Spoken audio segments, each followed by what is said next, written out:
Hi everyone and welcome to another obscure Asian story. During COVID, it became easy to land a high-paying IT job. Companies were hiring fast, offering big bonuses, and in the rush, many skipped proper background checks. This opened the door for something unexpected.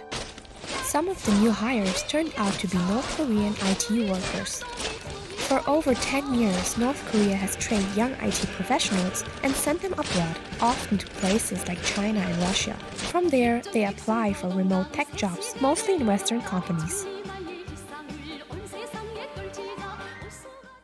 Cybersecurity experts say the problem is much bigger than people thought. Even major companies, including many in the Fortune 500, have been affected. The global shift to remote work and the ongoing shortage of cybersecurity professionals made this scam easier to pull off.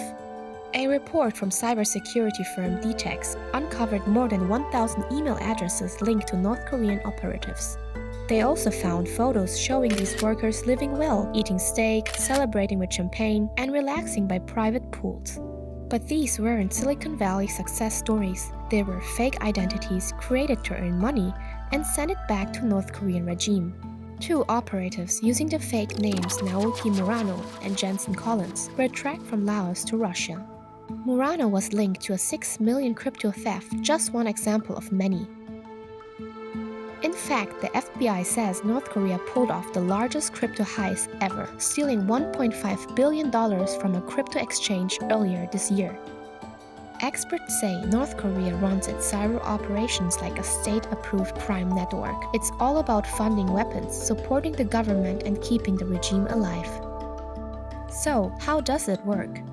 These IT workers use stolen or fake identities to apply for remote jobs. Some even create fake companies in China to make their stories look more legitimate. They are highly trained, many attend elite schools back in North Korea, and while they are good at hiding, they still leave behind digital clues. The goal? Get the job, earn the money, and quietly send it all back to North Korea.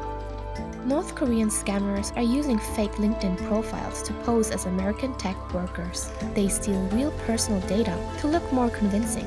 Then they apply to high-paying remote jobs, often in large numbers. If they reach the interview stage, they use deepfake technology to change their face and voice to match their fake identity. These people are using stolen data from real software developers, says analyst Alexander Leslie. That includes passport details and ID numbers.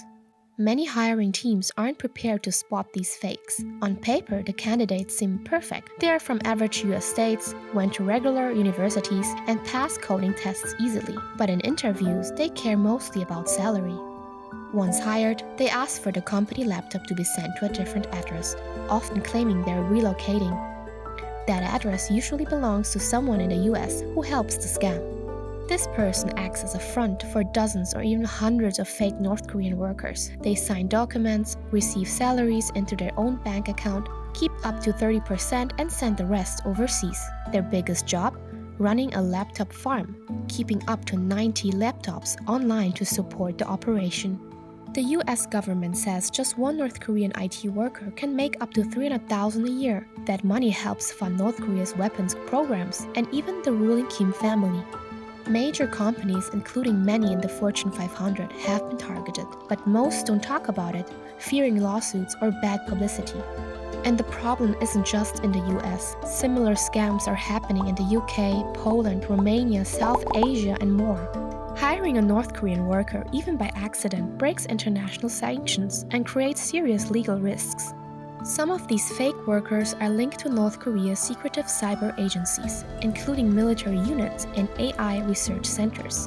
In response, the US has started cracking down. In 2023, it sanctioned a North Korean IT company and its operations in Laos and Russia. More sanctions followed in 2024, targeting front companies and their managers.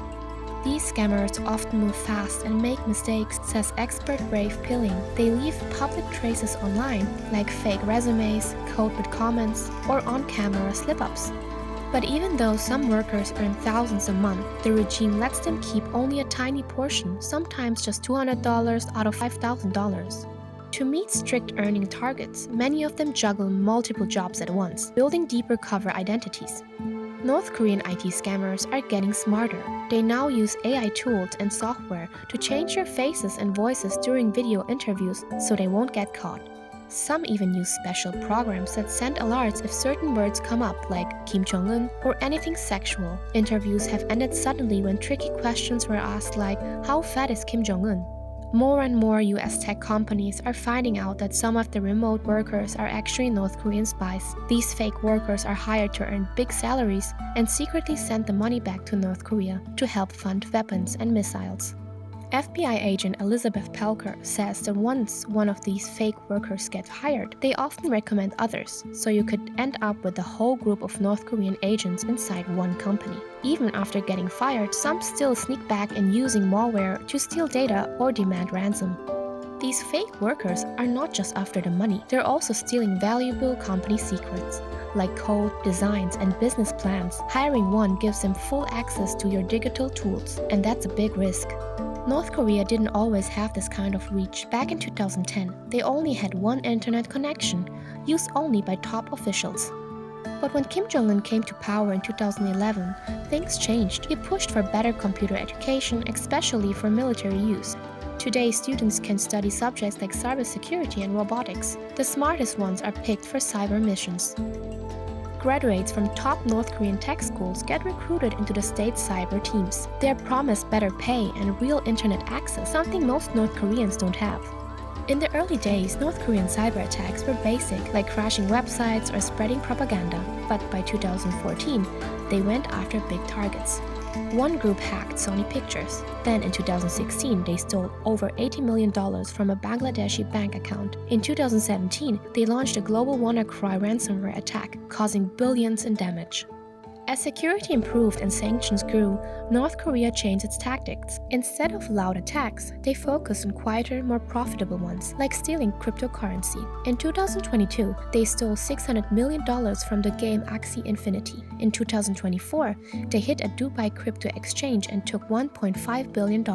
Remote work gave them another opening. After COVID, with more companies hiring online, North Korea expanded its fake IT worker strategy. The number of cyber agents jumped from about 6,800 in 2022 to over 8,400 in 2024. These workers often live in poor conditions. 10 to 20 men cram into small apartments, work long hours, and are watched closely. Their families back in North Korea are often used as pressure to make sure they don't disobey. The US says one team can bring in up to $3 million a year. That may seem small compared to crypto thefts, but with many teams around the world, the total adds up fast. Some of the money funds nuclear weapons, some goes straight to Kim Jong-un. North Korea's cyber program is like a mafia business, blends crime, spying, and national goals. Groups like the Lazarus Group and Hidden Cobra are not just hackers, they are part of a bigger state operation. Their goal is survival. In a country where food and medicine are limited, these cyber jobs give them rare access to a better life. They don't do it for patriotism, they do it because they have no other choice. To truly understand North Korea's cyber activities, we have to see them as a mix of crime, survival, and state strategy. This isn't just hacking, it's a full system built to support a regime and keep it going. And the world still isn't responding fast enough. I hope you enjoyed this video. See you next time and thanks for watching!